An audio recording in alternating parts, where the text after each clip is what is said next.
നമസ്കാരം. ലോകം അതിവേഗത്തിൽ അണുകുടുംബത്തിലേക്ക് പോകുമ്പോഴും ഇന്ത്യയിൽ ഇപ്പോഴും ശക്തമായി കൊണ്ടിരിക്കുന്ന ഒന്നാണ് കുടുംബ ബിസിനസ്സുകൾ. എല്ലാ റിസോഴ്സും ഒരു കുടക്കീഴിൽ കിട്ടുക, പരസ്പരം മത്സരം ഒഴിവാക്കുക, വിശ്വാസ്യത എന്നീ പല ഗുണങ്ങൾക്കൊപ്പം അൺഡിവൈഡഡ് ഹിന്ദു ഫാമിലി എന്ന പേരിൽ രജിസ്റ്റർ ചെയ്താൽ കിട്ടുന്ന ആദായ നികുതിയിലടക്കമുള്ള ഇളവുകളും കുടുംബ ബിസിനസ്സുകളിൽ ഉറച്ചു നിൽക്കാൻ പ്രേരിപ്പിക്കുന്ന ഘടകങ്ങളാണ്. ഈ മേഖലയിലെ വിദഗ്ധർ പറയുന്നത് ഇപ്രകാരമാണ്. ഇത്തരത്തിൽ ഇന്ത്യയുടെ ബിസിനസ് ലോകം നിയന്ത്രിക്കുന്ന 10 കുടുംബങ്ങളെ കുറിച്ചാണ് ന്യൂസ് ഇൻഡെപ്തിൽ പറയാൻ പോകുന്നത്.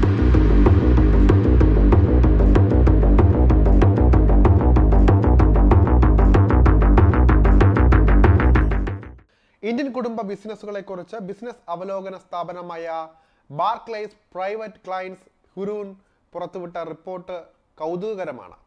ഇത് പ്രകാരം അംബാനി കുടുംബം തന്നെയാണ് ഇന്ത്യയിലെ ഏറ്റവും വലിയ സമ്പന്നർ. 2024 മാർച്ച് 20 വരെയുള്ള കണക്ക് പ്രകാരം 25.75 ലക്ഷം കോടി രൂപയുടെ സമ്പത്താണ് അംബാനി കുടുംബത്തിനുള്ളത്. ഇന്ത്യൻ GDPയുടെ 10% വരും ഇതെന്നാണ് ഇക്കണോമിക് ടൈംസ് റിപ്പോർട്ട് ചെയ്തിരിക്കുന്നത്. നീരജ് ബജാജ് നയിക്കുന്ന ബജാജ് കുടുംബമാണ് 7.13 ലക്ഷം കോടിയുടെ സ്വത്തുക്കളുമായി പട്ടികയിൽ 2ാം സ്ഥാനത്ത് ഉള്ളത്. 5.39 ലക്ഷം കോടി രൂപയുമായി ബിർള കുടുംബം തൊട്ടു പിന്നിലുണ്ട്. ആദ്യ 3 സ്ഥാനത്തെത്തിയ കുടുംബങ്ങളുടെ ആകെ സ്വത്ത് 38.17 ലക്ഷം കോടി രൂപ വരും. സിംഗപ്പൂരിന്റെ GDPക്ക് തുല്യമാണ് ഇത്. 4.71 ലക്ഷം കോടി രൂപയുടെ ബിസിനസ് മൂല്യവുമായി സജൻ ജിൻഡാൽ നയിക്കുന്ന ജിൻഡാൽ കുടുംബമാണ് പട്ടികയിൽ 4ാമതുള്ളത്. തൊട്ടുപിന്നിലുള്ള നാടാർ കുടുംബത്തിന് 4.30 ലക്ഷം കോടിയുടെ മൂല്യം ഉണ്ട്. 1958 സ്ഥാപിതമായ അംബാനി കുടുംബം ഇന്ത്യയുടെ ഊർജ ടെലികോം വ്യവസായത്തിന്റെ വളർച്ചയിലും വികസനത്തിലും നിർണായക പങ്ക് വഹിച്ചിട്ടുണ്ട്. ഇപ്പോൾ മുകേഷ് അംബാനിയുടെ നേതൃത്വത്തിൽ ലോകം മുഴുവൻ വ്യാപിച്ചു കിടക്കുന്ന അവരുടെ ബിസിനസ് ഇപ്പോൾ 2ാം തലമുറയാണ് കൈകാര്യം ചെയ്യുന്നത്. ഒരു വിൽപത്രം എഴുതി വയ്ക്കാൻ ധീരുഭായ് അംബാനി എന്ന ബിസിനസ് ടൈക്കൂൺ മറന്നുപോയതാണ് മഹാഭാരത യുദ്ധത്തിന് ശേഷം ഇന്ത്യ കണ്ട ഏറ്റവും വലിയ സ്വത്ത് കേസിന് ഇടയാക്കിയതെന്ന ഒരു തമാശ പോലുമുണ്ട്. മുകേഷ് അംബാനിയും അനിൽ അംബാനിയും തമ്മിലുള്ള കേസും അടിപിടിയും ചെളിവാരി എറിയലും ഒടുവിൽ കിടമത്സരത്തിലൂടെ അനിൽ അംബാനിയുടെ സമ്പൂർണമായ തകർച്ചയുമെല്ലാം നാം ഏറെ ചർച്ച ചെയ്തിട്ടുള്ളതാണ്. ഇപ്പോൾ കടങ്ങളൊക്കെ വീട്ടി അനിൽ അംബാനിയും തിരിച്ചു വരുന്ന വാർത്തയാണ് കാണുന്നത്.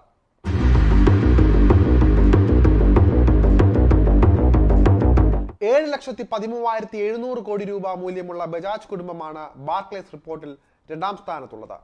പൂനെ ആസ്ഥാനമായ ഈ കുടുംബം ഇന്ത്യയുടെ ഓട്ടോമോട്ടീവ് വ്യവസായത്തിന് ഗണ്യമായ സംഭാവന നൽകിയിട്ടുമുണ്ട്.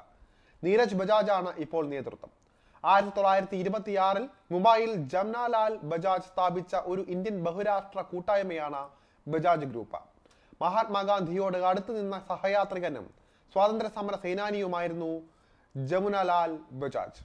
ടാറ്റയെ പോലെ രാജ്യത്തിന്റെ വ്യാവസായിക അഭിവൃദ്ധി ലക്ഷ്യമിട്ടായിരുന്നു ബജാജിന്റെയും പ്രവർത്തനം. ജംനാലാൽ ബജാജിന് ശേഷം മൂത്ത മകൻ കമൽ നയൻ ബജാജാണ് ഗ്രൂപ്പിന്റെ തലവനായത്. Scooter, 3 wheeler, cement, alloy casting, electrical എന്നിവയുടെ നിർമ്മാണത്തിലേക്ക് അദ്ദേഹം ശാഖകൾ വ്യാപിപ്പിച്ചു. സാമൂഹിക സേവനത്തിനും സാമൂഹിക ക്ഷേമ പരിപാടികൾക്കും സജീവമായിരുന്നു അദ്ദേഹം. ജംനാലാൽ ബജാജിന്റെ ചെറുമകനായ രാഹുൽ ബജാജാണ് പിന്നീട് ഗ്രൂപ്പിന്റെ നേതൃത്വത്തിലേക്ക് വന്നത്. Anand Bajaj MD Bajaj electricals limited, Shekhar Bajaj chairman Bajaj electricals limited എന്നിവരാണ് കുടുംബത്തിലെ മറ്റ് ശ്രദ്ധേയ വ്യവസായികൾ. ഇപ്പോൾ ബജാജ് ഗ്രൂപ്പിൽ 40 കമ്പനികൾ ഉൾപ്പെടുന്നുണ്ട്. അതിന്റെ മുൻനിര കമ്പനിയായ ബജാജ് ഓട്ടോ ലോകത്തിലെ 4ാമത്തെ വലിയ മുച്ചക്ര വാഹന നിർമ്മാതാക്കളായി റാങ്ക് ചെയ്തിട്ടുണ്ട്.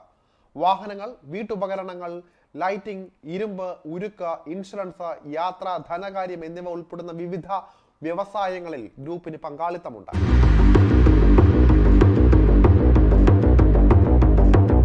പട്ടികയിൽ 3ാം സ്ഥാനത്തുള്ള കുമാർ മംഗലം ബിർളയുടെ നേതൃത്വത്തിലുള്ള ബിർള കുടുംബത്തിന് 5,38,500 കോടി രൂപയുടെ മൂല്യമുണ്ട്.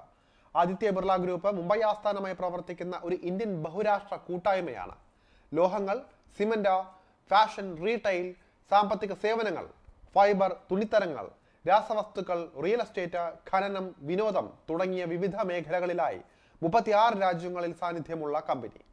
UltraTech cement, Hindalco, Novelis, Grasim, Aditya Birla Capital, Aditya Birla Fashion and Retail, Vodafone Idea എന്നിവയാണ് ബിർള ഗ്രൂപ്പിന്റെ പ്രമുഖ സ്ഥാപനങ്ങൾ. ഇന്ത്യൻ സ്വത്വത്തിന്റെ പ്രതീകമായി മാറിയ അംബാസഡർ കാർ ഇറങ്ങുന്നത് ബിർള വഴിയാണ്. അടുത്ത വർഷം ഘനശ്യാമ ദാസ് ഒരു ബാങ്ക് ആരംഭിച്ചു, യുണൈറ്റഡ് കൊമേഴ്ഷ്യൽ ബാങ്ക്, ഇന്നത്തെ ദേശസാത്കൃത യൂക്കോ ബാങ്ക്. വിദേശ രാജ്യങ്ങളിലേക്ക് ബിർള ഗ്രൂപ്പിനെ എത്തിച്ച് വലിയ ഒരു കുതിച്ചുചാട്ടം നടത്തിയത് ഘനശ്യാം ദാസ് ബിർള എന്ന GD ബിർളയുടെ ചെറുമകനായ, അതായത് മകളുടെ മകനായ ആദിത്യ വിക്രം ബിർളയാണ്. കത്തി നിൽക്കുന്നതിനിടെ വെറും 52-ാം വയസ്സിലാണ് ആദിത്യ ബിർള മരിക്കുന്നത്. അന്നത്തെ ധനകാര്യമന്ത്രി മൻമോഹൻ സിംഗ് ആദിത്യ ബിർളയെ ഇന്ത്യയിലെ ഏറ്റവും മികച്ചതും ശോഭയുള്ളതുമായ പൗരന്മാരിൽ ഒരാൾ എന്നാണ് വിശേഷിപ്പിച്ചത്. ഇന്ന് 6 ഭൂഖണ്ഡങ്ങളിലായി 36 രാജ്യങ്ങളിൽ ബിർള ഗ്രൂപ്പ് പ്രവർത്തിക്കുന്നുണ്ട്. ബിർള ഇപ്പോൾ ജ്വല്ലറി മേഖലയിലേക്ക് കൂടി കടന്നിരിക്കുകയാണ്. സിമന്റ് അടക്കമുള്ള തങ്ങളുടെ പരമ്പരാഗത മേഖലകളിലും ബിർള നിക്ഷേപം വർദ്ധിപ്പിച്ചിരിക്കുകയാണ്. അങ്ങനെ അംബാനിക്കും അദാനിക്കും അവർ വെല്ലുവിളി ഉയർത്തുകയാണ്.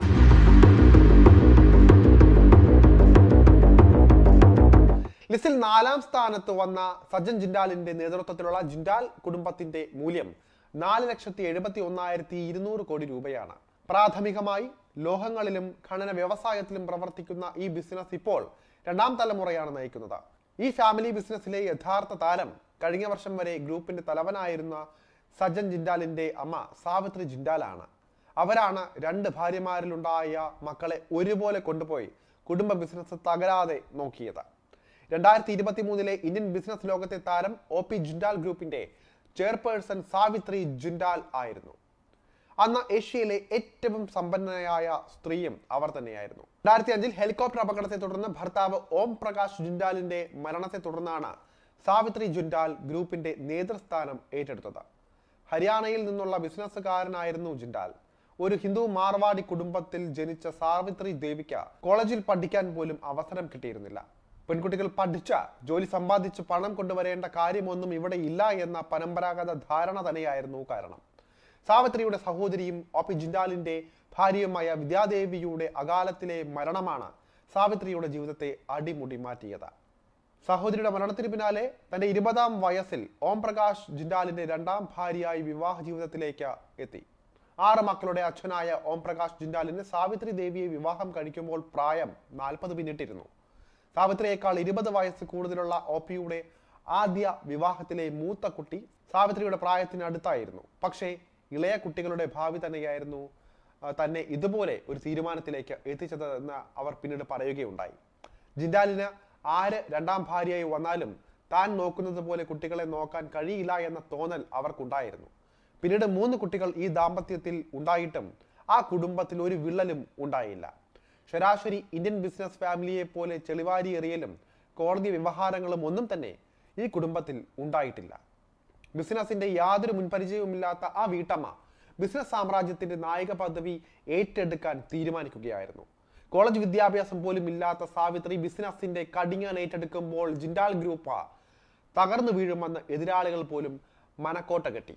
എന്നാൽ അവരെയെല്ലാം പ്രവർത്തനത്തിലൂടെ സാവിത്രി അമ്പരിപ്പിക്കുകയായിരുന്നു. OP ജിൻഡാലിനെ പോലെ രാഷ്ട്രീയത്തിലും സാവിത്രി വിജയിച്ചു. കോൺഗ്രസ് ടിക്കറ്റിൽ ഹരിയാനയിൽ നിന്ന് മത്സരിച്ച മന്ത്രിയായി. ഒരു ഇന്ത്യൻ ബിസിനസ് ഫാമിലിയുടെ അടിസ്ഥാന രീതിയാണ് പിതാവിന്റെ മരണത്തിന് ശേഷമുള്ള ഈയൊരു തമ്മിൽ തല്ല്. എന്നാൽ ഇതിൽ നിന്നും തീർത്തും ഭിന്നമാണ് ജിൻഡാൽ ഗ്രൂപ്പ് എന്നും അതിന് നേതൃത്വം കൊടുത്തു എന്നതൊക്കെയാണ് സാവിത്രിയുടെ വിജയം. സാവിത്രിയുടെ മരണശേഷം മൂത്ത മകനാണ് ഈ കോർഡിനേഷൻ പദവിയിലെത്തുക.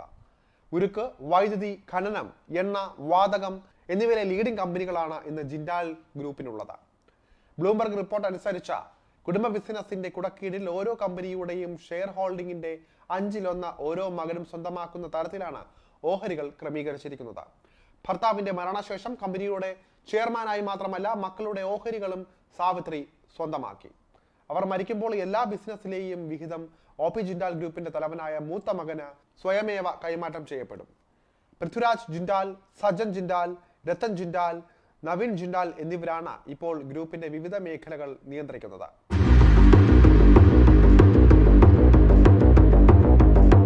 പട്ടികയിൽ 5ാം സ്ഥാനത്തുള്ള നാടാർ കുടുംബത്തിന് 4,30,600 കോടി രൂപയാണ് മൂല്യം. റോഷ്നി നാടാർ മൽഹോത്രയുടെ നേതൃത്വത്തിൽ അവരുടെ ബിസിനസ് സോഫ്റ്റ്വെയർ സേവന മേഖലകളിൽ പുരോഗമിക്കുന്നുണ്ട്.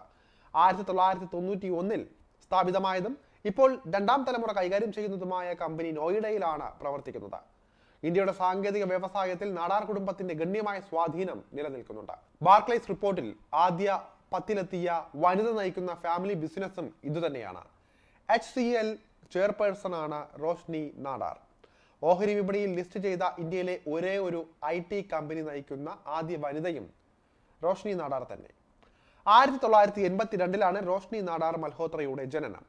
HCL ഗ്രൂപ്പ് സ്ഥാപകനും ശതകോടീശ്വരനായ വ്യവസായിയുമായ ശിവ് നാടാറിന്റെ ഏക മകൾ. 2019 ഫോബ്സിന്റെ ലോകത്തിലെ ഏറ്റവും ശക്തരായ 100 സ്ത്രീകളുടെ പട്ടികയിൽ അവർ 54-ാം സ്ഥാനത്താണ്. വെൽസ് ഹൂറോൺ ഇന്ത്യ റിച്ച് ലിസ്റ്റ് പ്രകാരം അവർ സ്വയാർജിത സ്വത്തുക്കളുള്ള ഇന്ത്യയിലെ ഏറ്റവും ധനികയായ സ്ത്രീയാണ്. 2023 ലോകത്തിലെ ഏറ്റവും ശക്തരായ 100 സ്ത്രീകളുടെ ഫോബ്സ് പട്ടികയിൽ റോഷ്നി 60-ാം സ്ഥാനത്തും എത്തി. ഡൽഹിയിലാണ് റോഷ്നി വളർന്നത്. വസന്ത് വാലി സ്കൂളിൽ പഠിച്ചു.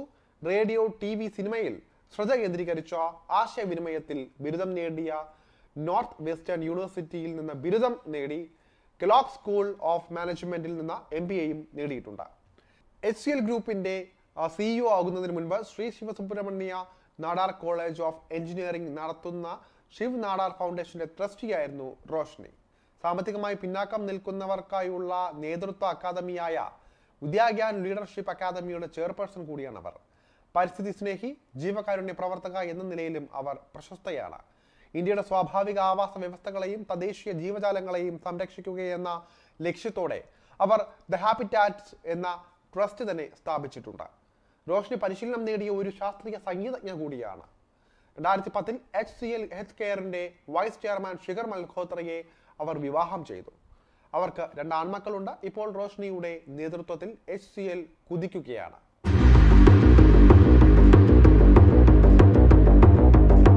പട്ടികയിൽ 6-ാം സ്ഥാനത്തുള്ളത് മഹീന്ദ്ര ഫാമിലിയാണ്. ഇവരുടെ മൂല്യം 3,45,200 കോടി രൂപയാണ്. 3-ാം തലമുറ സംരംഭകനായ ആനന്ദ് മഹീന്ദ്രയുടെ നേതൃത്വത്തിൽ മഹീന്ദ്ര ഗ്രൂപ്പ് അഭിവൃദ്ധി പ്രാപിച്ചു. Automotive, aerospace, agri business, finance, IT മേഖലകളിൽ വ്യാപിച്ചു കിടക്കുന്ന ഈ വൈവിധ്യമാർന്ന കൂട്ടായ്മയാണ് ഇത്. ആനന്ദ് മഹീന്ദ്രയുടെ ദീർഘവീക്ഷണമുള്ള നേതൃത്വവും സുസ്ഥിരതയോടുള്ള അർപ്പണബോധവും ഗ്രൂപ്പിനെ ആഗോള പ്രാധാന്യത്തിലേക്ക് ഉയർത്തിയെന്ന ഇക്കണോമിക് ടൈംസ് റിപ്പോർട്ട് ചെയ്യുന്നുണ്ട്. 7-ാം സ്ഥാനത്തുള്ള ഏഷ്യൻ പെയിന്റ്സിന്റെ സ്ഥാപകരായ ഡാനി ചോക്സി ഫാമിലിയാണ്. ഇവരുടെ മൂല്യം 2,71,200 കോടി രൂപ. കെമിക്കൽസ്, പെട്രോകെമിക്കൽസ് വ്യവസായത്തിലാണ് അവരുടെ ശ്രദ്ധ ഊന്നിയിട്ടുള്ളത്.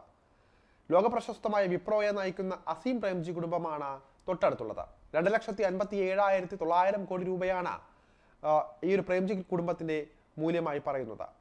ഇപ്പോൾ ഋഷാദ് പ്രേംജിയുടെ നേതൃത്വത്തിൽ സോഫ്റ്റ്വെയർ സേവന മേഖലയിലാണ് ബിസിനസ് വേരൂന്നിയിരിക്കുന്നത്. 1945 സ്ഥാപിതമായ ഇപ്പോൾ 3-ാം തലമുറ കൈകാര്യം ചെയ്യുന്ന ഈ കമ്പനി ബംഗളൂരു ആസ്ഥാനമായി പ്രവർത്തിക്കുന്നുണ്ട്. 9-ാം സ്ഥാനത്തുള്ള രാജീവ് സിംഗ് കുടുംബത്തിന് 2,04,500 കോടി രൂപയാണ് മൂല്യമായി ഉള്ളത്. പ്രശസ്തമായ DLF ഇവരുടേതാണ്. കുടുംബത്തിലെ 3-ാം തലമുറയെ നയിക്കുന്ന രാജീവ് സിംഗ് റിയൽ എസ്റ്റേറ്റ് മേഖലയിലെ അവരുടെ പ്രവർത്തനങ്ങൾക്ക് മേൽനോട്ടം വഹിക്കുന്നുണ്ട്. ലിസ്റ്റിൽ 2,02,200 കോടി രൂപയുടെ മൂല്യവുമായി 10-ാം സ്ഥാനത്താണ് മുരുകപ്പ കുടുംബം. MAM അരുണാചലത്തിന്റെ നേതൃത്വത്തിൽ ഓട്ടോമൊബൈൽ, ഓട്ടോ കമ്പണൻസ് മേഖലകളിൽ ബിസിനസ് പ്രമുഖമാണ്. 1900 സ്ഥാപിതമായ ഇപ്പോൾ 3-ാം തലമുറ കൈകാര്യം ചെയ്യുന്ന ഈ കമ്പനി ചെന്നൈ ആസ്ഥാനമായി പ്രവർത്തിക്കുന്നുണ്ട്.